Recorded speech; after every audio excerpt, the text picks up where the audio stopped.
Muy buenas tardes a todas y a todos.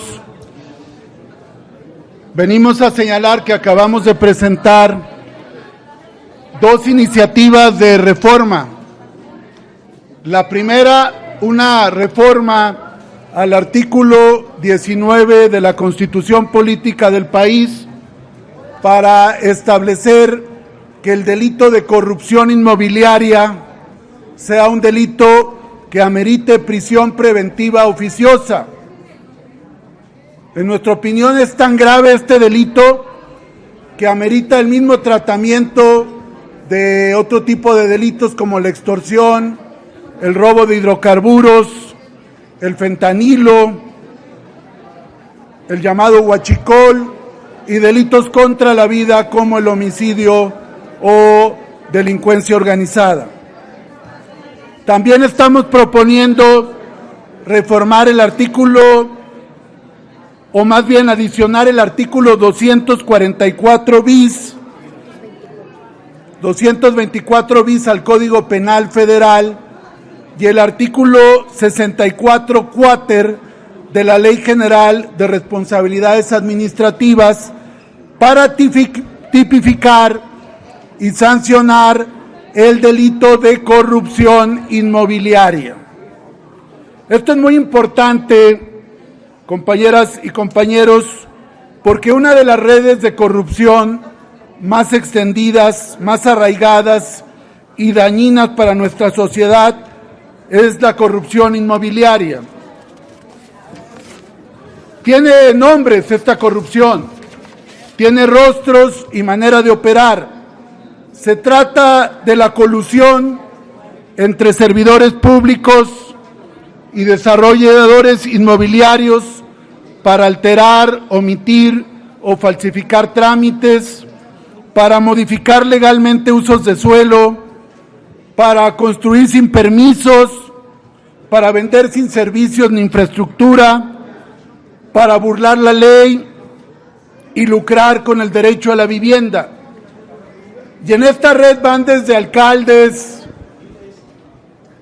de estados, también van titulares de los registros públicos, de los catastros, de las áreas de desarrollo urbano, y también van jueces civiles, notarios públicos. Es todo un entramado que bien se puede llamar cártel inmobiliario o cártel del despojo. Esta práctica además ha generado gentrificación, desplazamiento, encarecimiento de vivienda y un incremento brutal de la desigualdad urbana. Pero lo más importante, ha institucionalizado el abuso del poder. Y voy a mencionar dos casos y luego la diputada Margarita García hablará de otro caso, pero esto va para quien lo cometa. Aquí no es ser tapadera de nadie, pero sí es importante que casos emblemáticos puedan ya no solamente quedar en un tema político o de medios, e incluso en una comisión legislativa, sino que puedan tener una expresión de carácter penal o una responsabilidad para quienes son servidores públicos y lo cometen. Me refiero, por ejemplo, a los casos de la alcaldía Benito Juárez en la Ciudad de México, donde se estima que la corrupción inmobiliaria ha representado más de 7,140 millones de pesos, que se han autorizado 264 pisos de manera irregular, que ha habido violación del uso del suelo, autorizaciones fuera de norma y omisión de supervisión de obra. Este es un caso paradigmático. A lo largo de 2 décadas, un grupo político criminal que se ha apropiado del gobierno de la alcaldía ha operado esta red. Aunque a ellos no les guste, es el cártel inmobiliario de la Benito Juárez. Más de 133 inmuebles con pisos ilegales y más de 36 colonias afectadas. Algunos ya han enfrentado procesos, como Nicia René Aritis Vázquez, exdirector de Obra Pública y Desarrollo Urbano durante 12 años, quien autorizó desarrollos ilegales y recibió como agradecimiento departamentos. Pero ahí está también Jorge Romero, dirigente nacional del PAN. Ahí está Jorge Triana, vocero nacional del PAN. Ese es un primer caso. Pero también en el norte hace aire. Y en Coahuila encontramos un segundo ejemplo, no menos grave, con el gobernador emanado del PRI, Manolo Jiménez, quien ha sido señalado por beneficiar a empresas familiares con terrenos públicos y contratos durante su paso como alcalde de Saltillo y ahora como gobernador. Es el uso del poder público para el enriquecimiento privado a costa del bienestar colectivo. Por esa razón, hoy queremos señalar que en el caso de Coahuila, este cártel inmobiliario, siendo alcalde el gobernador actual, autorizó 18 permisos municipales de obra, de uso de suelo, cambios en la planeación para beneficiar a 18 empresas vinculadas a su familia.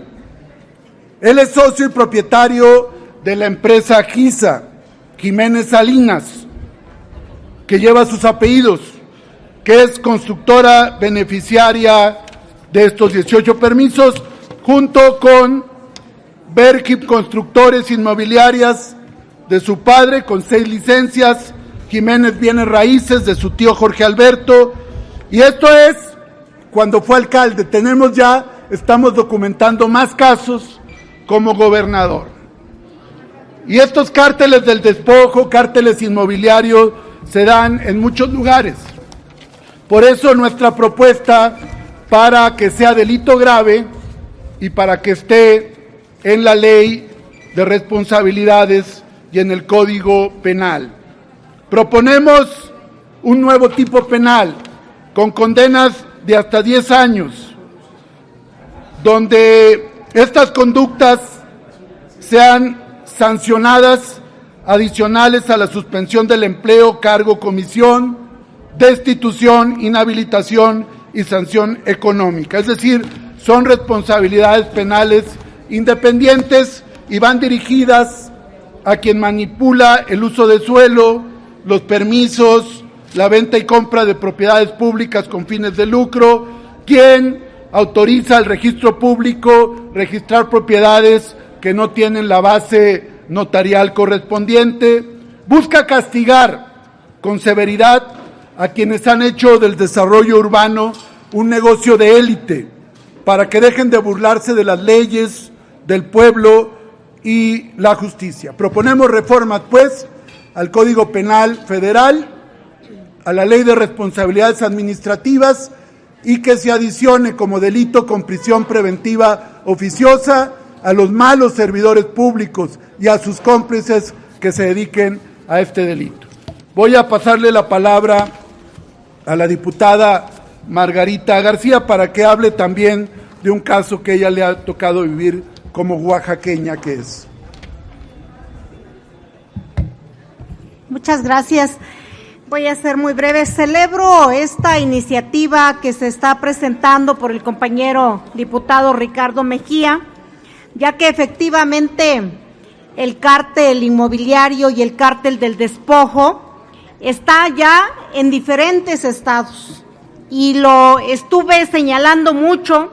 En el 2013, en el estado de Oaxaca, fue la epidemia de notarios, del registro civil, de catastro, de la fiscalía y de todos los servidores que estuvieron en complicidad para arrebatarle sus propiedades a quienes ellos consideraban.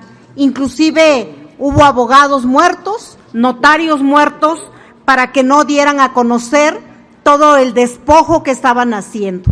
Y el caso que siempre señalé fue el caso de los hermanos Consati, donde hubo robo de identidad, donde desde el registro civil les robaron la identidad y los dos hermanos Consati pues nunca aparecían, porque el gobierno, en contubernio con todos los funcionarios, los borraron de los libros.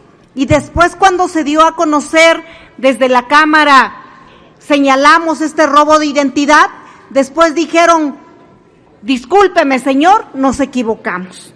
Y por eso es que hoy celebramos esta iniciativa que se está presentando, para que efectivamente se les castigue con todo el peso de la ley, y que desde las fiscalías donde hay una corrupción y donde están en contubernio, pues se les aplique la ley. Porque comento que en Oaxaca, todavía hasta hoy, el autor intelectual de este proceso del robo de identidad de los hermanos Gómez Consati, está el notario Jorge Merlo, está en Italia, premiado. Pero también sabemos que porque la Fiscalía hubo una mala implementación en la carpeta de investigación, y por eso hoy el señor sigue de vacaciones en Italia y el gobierno no lo quiere extraditar. Creíamos que los cambios se iban a dar y creíamos que en el pasado solamente existía eso. Pero hoy lo quiero señalar. En Oaxaca nuevamente se sigue viendo un caso de omisión, de complicidad, y no ha pasado nada, porque sigue habiendo estos casos. Por eso, con esta reforma creemos y consideramos que damos un gran avance, y pues decirles a todos y a todas que desde el Partido del Trabajo seguiremos protegiendo los derechos de sus propiedades y no permitiremos que se siga dando este robo de los cárteles inmobiliarios y del cártel del despojo. Así es que en el PT siempre estamos de su lado. Muchas gracias. Diputada, diputado, les pregunta Elizabeth Robles, del canal del Congreso. Sí. Diputados, buenas tardes. Se habla de reforma al Código Penal. ¿A cuántos años de prisión en su caso o sanciones serían acreedores aquellos que cometan este delito de corrupción inmobiliaria? Me quedé corto, qué bueno que me pregunta. Es de hasta 20 años de prisión. Y esto es independientemente de la reparación del daño, de sanciones de carácter administrativo. Esto se ha convertido en una industria delictiva.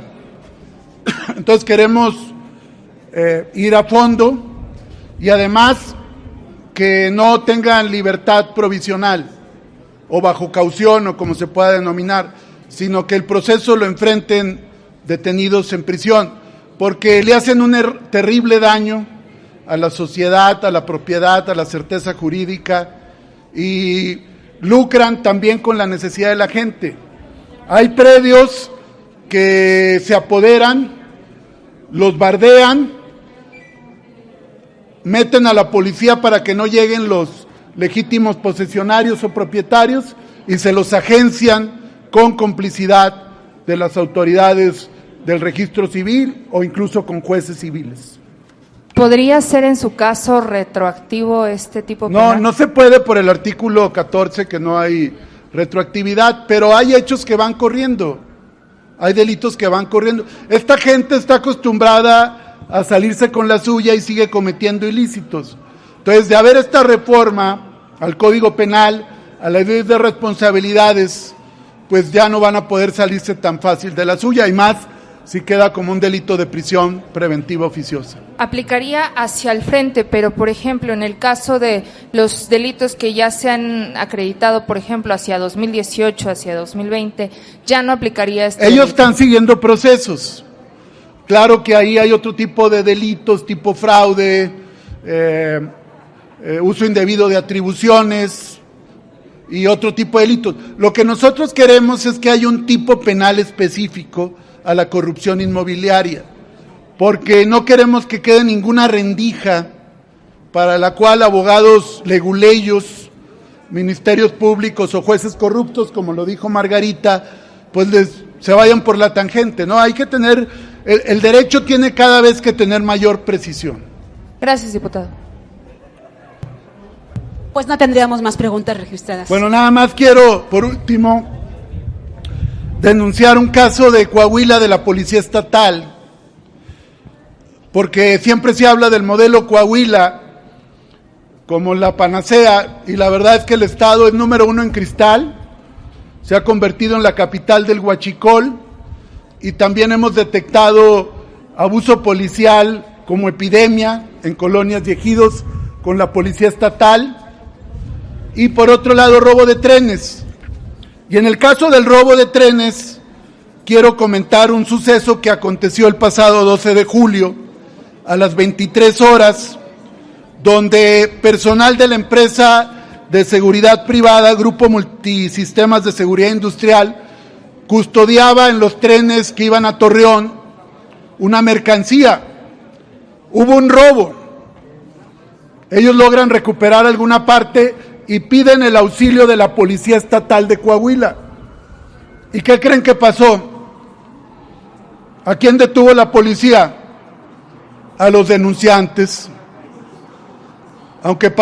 Porque les trabaron el negocio del robo de mercancías a estos pillos de la Policía de Acción y Reacción de Manolo Jiménez. Entonces, no conforme con ellos, les inventaron cargos como amenazas, lesiones, violencia, en un informe policial homologado falso, que ni siquiera correspondía a la fecha del supuesto evento. Afortunadamente ahí sí hubo un juez justo. También hay jueces justos que calificó de ilegal la detención y fueron puestas de manera inmediata en libertad. Pero así operan la flamante Policía Estatal de Manolo Jiménez. Y este es un caso concreto, pero todos los días me llegan más casos. Por eso están tan enchilados allá. Pero aquí estamos, y estamos firmes y de pie. Muchas gracias. A ustedes les agradecemos mucho su presencia aquí.